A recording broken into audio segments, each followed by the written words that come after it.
నమస్తే అండి. మనం డబ్బు సంపాదిస్తాం, అదే డబ్బు ఖర్చు పెట్టాలి. కానీ మీకు తెలుసా, డబ్బు ఉన్నోళ్ళు డబ్బు ద్వారానే డబ్బు సంపాదిస్తారు.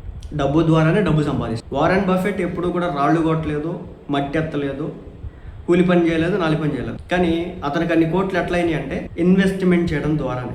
అయితే వారెన్ బఫెట్ అంటే ప్రపంచంలో ఉన్నటువంటి ఇన్వెస్టర్స్ కావచ్చు, ట్రేడర్స్ కావచ్చు, ఒక ఎనలేని అభిమానం, గౌరవం అయితే ఉంటుంది. అంత గొప్ప ఇన్వెస్టర్ అనమాట ఆయన ఇచ్చేటటువంటి సలహాలు, సజెషన్స్ చాలా గొప్పగా ఉంటాయి అనమాట.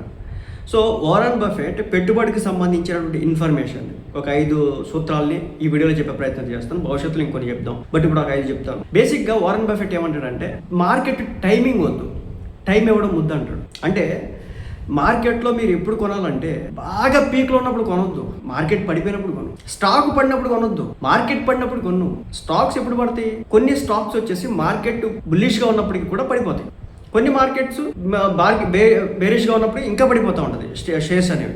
కానీ ఒక స్టాక్ ఎందుకు పడుతుందో, ఎందుకు పెరుగుతుందో ఒక అవగాహన అయితే ఉండాలి. ఇది షార్ట్ టర్మ్ కోసం పడుతుందా, ఎక్కడైనా ప్రపంచంలో ఏదైనా యుద్ధాలు, అన్సర్టనిటీ కారణంగా పడుతుందా అనేది ఒక క్యాలిక్యులేషన్ ఉండాలి. అది ఉంటే కనుక మనం ఎప్పుడైనా ఇన్వెస్ట్ చేయొచ్చు. సో మార్కెట్లు వారం రోజుల్లో లేదా ఏడాదిలో ఎలా ఉంటుందో మనం అర్థం చేసుకోవచ్చు, కొంత కాబట్టి కొంత.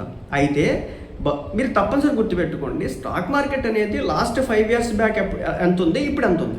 అలాగే లాస్ట్ 10 years బ్యాక్ చూసుకుంటే ఎక్కడ ఉంది, ఇప్పుడు ఎక్కడ ఉంది. అంటే ఓవరాల్గా చూస్తే పెరుగుతూనే ఉంది, మార్కెట్ అనేది పెరుగుతూనే ఉంది. కాబట్టి మార్కెట్లను తప్పనిసరిగా రిటర్న్ అయితే జనరేట్ చేస్తాయి. కానీ దేంట్లో పెట్టుబడి పెడతామో అది చాలా ఇంపార్టెంట్ అని చెప్పేసి ఆయన చెప్తా ఉంటారు. ఒక కంపెనీ ఎలాంటి వస్తువుని తయారు చేస్తుంది, ఎలాంటి బిజినెస్ చేస్తుంది అని చెప్పేసి ఒక అవగాహన, కనీస అవగాహన ఉంటే కనుక మనం ఆ కంపెనీలో పెట్టాలి. ఉదాహరణకి రిలయన్స్ ఉంది, మన కళ్ళ ముందు అన్నీ చేస్తూ ఉంటాయి, పెట్టుబడి పెట్టచ్చా లేదా? లేదా ఇన్ఫోసిస్ ఉంది, ఏం చేస్తుంది? హెచ్డిఎఫ్సి బ్యాంక్ ఉంది, ఏం చేస్తుంది? ఎస్బీఐ ఉంది, ఏం చేస్తుంది? ఇవన్నీ కూడా లార్జ్ క్యాప్ కంపెనీస్ అనమాట. ఇప్పుడు నేను చెప్పే అన్నీ కూడా దాదాపు 10 లక్షల కోట్ల పైగా ఉన్నటువంటి కంపెనీలు. ఇప్పుడు టీసీఎస్ ఉంది, టాటా కన్సల్టెన్సీ సర్వీసెస్, విప్రో ఉంది, ఐటీ కంపెనీస్, లేదంటే ఐసిఐసిఐ బ్యాంక్ ఉంది, యాక్సిస్ బ్యాంక్ ఉంది, లేదంటే ఫార్మా సెక్టర్ అరబిందో ఫార్మా ఉంది, ఇలా రకరకాల ఫార్మాస్ ఉన్నాయి. అలాగే పెట్రోలియం కంపెనీస్ ఉన్నాయి, ఐటీసీ రిలేటెడ్ కంపెనీస్ ఉన్నాయి. సో కాబట్టి ఏ కంపెనీలో ఎప్పుడు ఎక్కడ పెట్టుకోవాలో, మన కళ్ళ ముందు ఉన్నటువంటి కంపెనీలో నష్టాలు రాకుండా మనం ఇన్వెస్ట్ చేసుకోవచ్చు అని చెప్పేసి ఆయన చెప్తారు. అలాగే వారెన్ బఫెట్ తన 11 ఏళ్ల నుంచే స్టాక్ మార్కెట్లో ఇన్వెస్ట్ చేయడం స్టార్ట్ చేశాడు అనమాట. మీకు ఒక క్యాలిక్యులేషన్ చెప్తాను.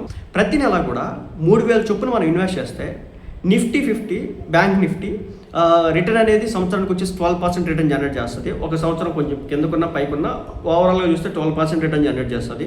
ఫిక్స్డ్ డిపాజిట్లో మనకి వాళ్ళు వచ్చి 7% ఇస్తారు. 15 ఏళ్ల పాటు సిస్టమేటిక్ ఇన్వెస్ట్మెంట్ ప్లాన్ మోడ్లో కనుక మీరు ఇన్వెస్ట్ చేసుకుంటే కనుక నెలకి 3,000 రూపాయలు చొప్పున దాదాపు మీరు ఇన్వెస్ట్ చేసేది ఒక 15 ఏళ్ళకి 5.4 లక్షల రూపాయలు.